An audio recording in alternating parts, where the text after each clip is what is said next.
Peace, mercy, and the blessings of Allah be upon you. Welcome to this episode, titled, "The story of the killing of Hussein ibn Ali at Karbala was stolen entirely, word for word, from the real story of the killing of Uthman ibn Affan." What happened during the Abbasid state was that the Abbasid government gathered Shia historians and told them, "You have the story of the killing of Uthman ibn Affan. Steal it." So they took it and began transferring it, removing the name of Uthman and replacing it with the name of Hussein, so that an entirely fabricated story would be created.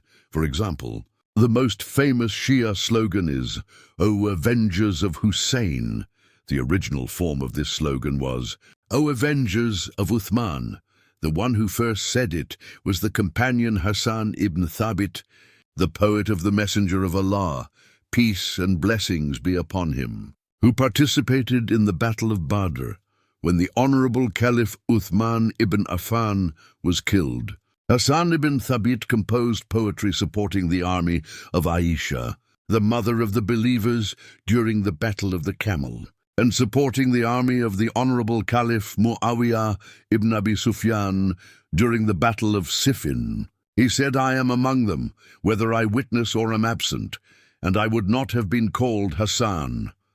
Then he proclaimed, "You will soon hear throughout their lands, O Avengers of Uthman," meaning, seek vengeance for Uthman and demand justice for his murder. Aisha, the mother of the believers, carried this slogan during the battles of Al-Zabuka and the Camel, and later the Honorable Caliph Muawiyah ibn Abi Sufyan carried it during the Battle of Siffin. This slogan, "O Avengers of Uthman," was coined and popularized by the noble companion who fought at Badr, Hassan ibn Thabit. This is mentioned in Al-Tarikh al-Kabir by Imam al-Bukhari and is also found in the collections of Hassan ibn Thabit's poetry for anyone who reads them. Then the Shia historians during the Abbasid state removed the name of Uthman and replaced it with "O Avengers of Hussein. We are a nation whose minds have been taken captive. Everything we produced they took, even though it originally belonged to us." The Ummayyad state used to commemorate the martyrdom of the Honorable Caliph Uthman Ibn Affan. The standard was always this: what is your position regarding the killing of the Honorable Caliph Uthman Ibn Affan? He was a righteous caliph who was killed unjustly.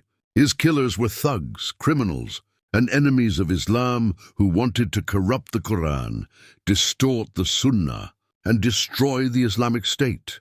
The Umayyad state would appoint people to positions only if they rejected the accusations against Uthman. But if someone said that Uthman favored his relatives, appointed his cousins and in-laws, and repeated the rest of the Shia narrative that the esoteric sects preach today from our pulpits, the Ummayyad state would remove that person immediately.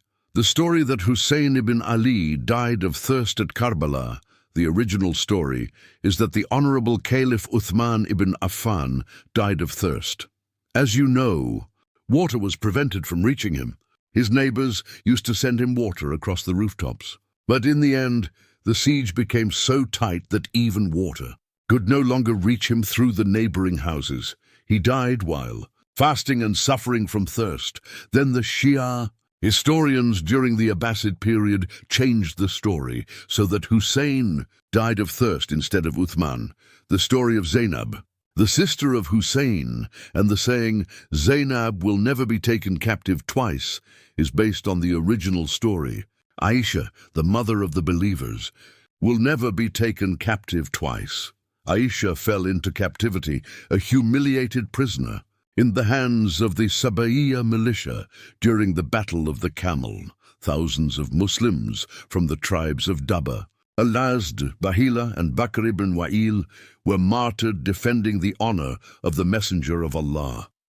When she was taken captive, she was insulted, struck with arrows and spears, humiliated, and dishonored. The Saba'iyya militia then went to Ali ibn Abi Talib and to his sons Hassan and Hussein, who were present, and said, We will assault Aisha because she is an unbeliever. Even today they say that Aisha was an unbeliever and that you are the children of Aisha and the children of Al-Tulaka. They said, we were going to assault her. But Ali, Hassan and Hussein said, do not assault her. And so we released her for the sake of Ali, Hassan and Hussein. In other words, had Ali, Hassan and Hussein not been there, they would have killed her or assaulted her. That never happened. However, Ali ibn Abi Talib did not punish those who captured her, shot arrows at her, and killed Talha and Al-Zubayr. The one who brought Umar ibn al-Khattab into Islam is the same one who stood in the Prophet's message and supported giving allegiance to Yazid, the Caliph of the Muslims. This is mentioned in Al-Tarikh al-Kabir by Imam al-Bukhari. I was struck by the fact that Islam is like a mind and a strong backbone. I realized that the mind of Islam is the Prophet Muhammad. Abu Bakr as-Siddiq, Umar ibn al-Khattab, Aisha, may Allah be pleased with her, and with them Uthman ibn Affan, the honorable Caliph.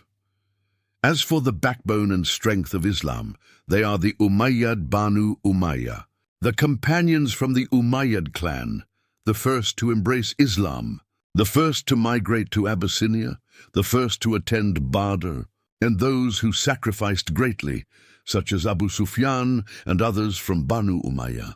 Also, the Abbasid Caliph Abu Ja'far al-Mansur asked Shia historians to distort the history of the rightly guided caliphate. They said that Abu Bakr, Umar and Uthman were greedy for power, that they abandoned the Prophet's body for 3 days until it decayed, and that they went to Saqifa. This is false. The Prophet passed away on the same day, at around noon on Monday, and was buried after the evening prayer on Monday as well. In Malik's book, you will find that it was the night of Tuesday. In Islam, the day begins at night. Just as you might say, I died at such and such time at night and was buried at 1 o'clock at night on the same day, so on paper it looks like 2 days. But in reality, only a few hours passed between death and burial. After that, many insults were written against the companions, all under the patronage of the Abbasid state and funded by it. According to Ibn al-Nadim's Al-Fihrist, Abu Mikhnaf authored around 100 books. All of these historians were funded by the Abbasid state and were required to produce 2 main works, one about the killing of Uthman ibn Affan and one about the killing of Hussein. The book on the killing of Uthman portrayed Uthman as corrupt, appointing his relatives and being foolish and treacherous. The reason for this is that the legitimacy of the Umayyad state is based on the idea that Uthman was unjustly killed in a coup. After the coup, they chose Ali as caliph, so they argue that his caliphate was not properly established. The Umayyads based their legitimacy on the Arbitration Council, which supposedly decided between Ali and Muawiyah. Later they held a council in Jerusalem and pledged allegiance to the honorable Caliph Muawiyah, making him caliph in 37 AH during the lifetime of Ali, while not recognizing Ali's caliphate. Anyone who says otherwise is lying, so the Abbasids always had to promote criticism of Uthman. The second book, The Killing of Hussein, presented a different narrative in which Hussein was wronged and martyred. The Umayyads, according to this narrative, physically eliminated opponents like Uthman, Talha, and Al-Zubayr, and then later attempts were made to distort their reputations historically as well. They created a new hero narrative around Hussein ibn Ali and what happened with his supporters. When the Shia told Hussein, "Come, we will make a coup and kill Muawiyah ibn Abi Sufyan," the Abbasid narrative later developed by adding that the caliphate was established for Ali and that the Umayyads were illegitimate usurpers. They also claimed that the Umayyads altered the Sunnah and were innovators, and fabricated hadiths to support this claim.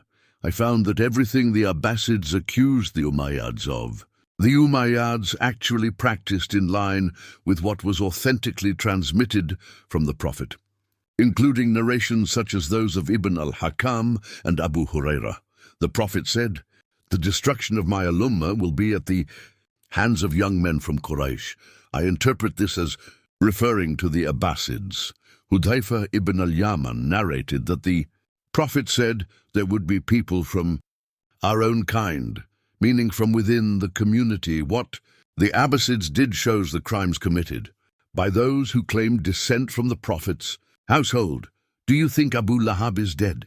Abu Lahab is still alive in every age in a symbolic sense. One example is Sharif Hussein of Mecca during World War I. If he had lived in the Prophet's time, he would have been called Abu Lahab.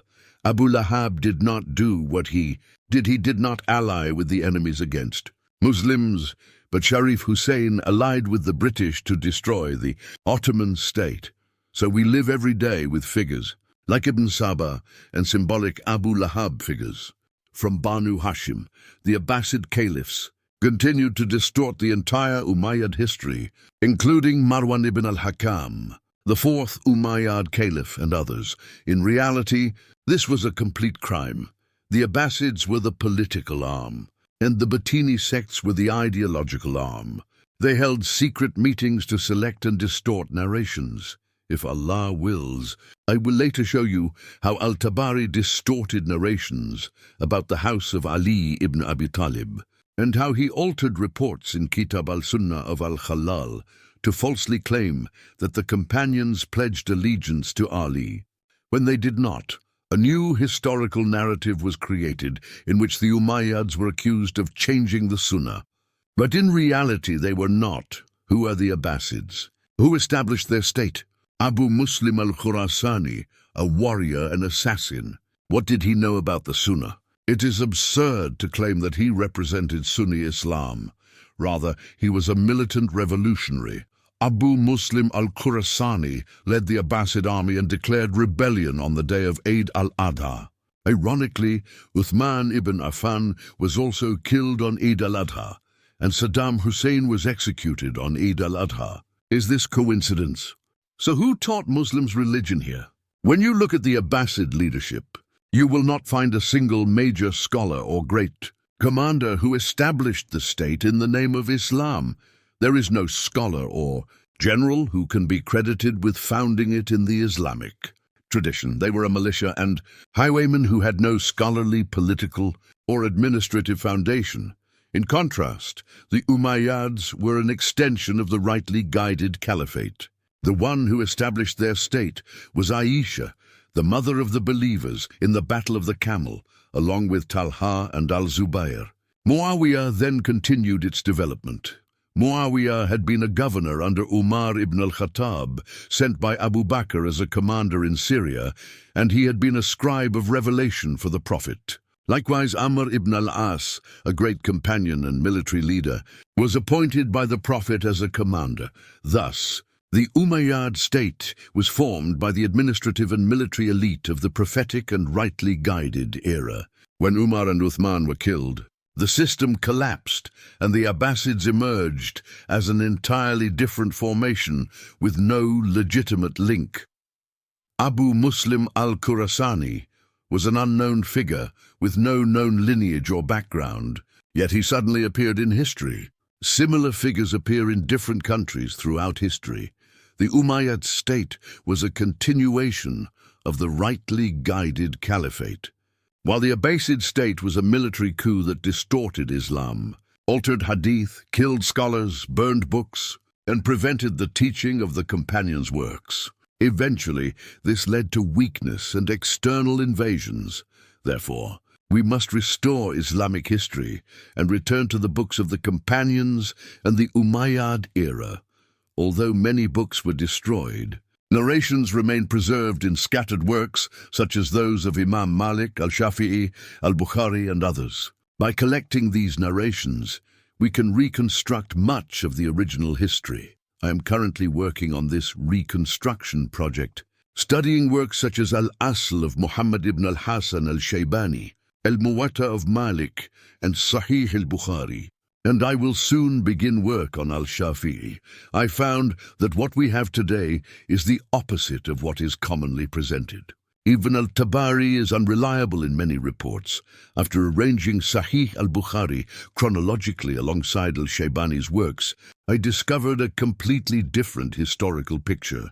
It is a great Islamic civilization in which all sides mourned the killing of Uthman ibn Affan, while the killing of Hussein was not the central concern it is often presented as in later narratives. At that time, leaders such as Uqba ibn Nafi were conquering North Africa, and Sufyan ibn Auf was leading major military campaigns. Thousands of scholars and commanders were active.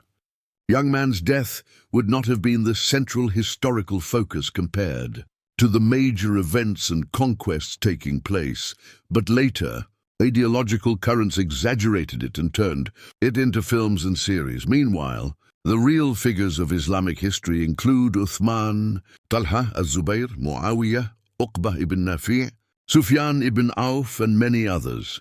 We have entrusted our minds to people who label themselves with titles like Imam al-Tabari or Imam al-Dhahabi, which creates a barrier between us and the real sources. Our true Imams are Amr ibn al-As, Muawiyah, Talha al-Zubayr, and above all, Aisha.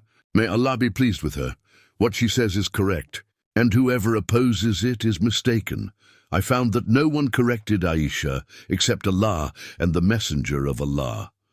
I compared her opinions with those of Abu Bakr, may Allah be pleased with him, and found her views to be more accurate in many cases. Abu Bakr is my role model in life, as is Muawiyah. But today the primary model has become Aisha. May Allah be pleased with her. In the end, I leave you with an example of how al-Tabari distorted narrations to claim that the companions pledged allegiance to Ali, which never happened. Please watch the video linked here. I'm working on the origins of the Abbasid state and showing how it was established by esoteric groups. Please subscribe to the channel. Peace, mercy, and blessings of Allah be upon you.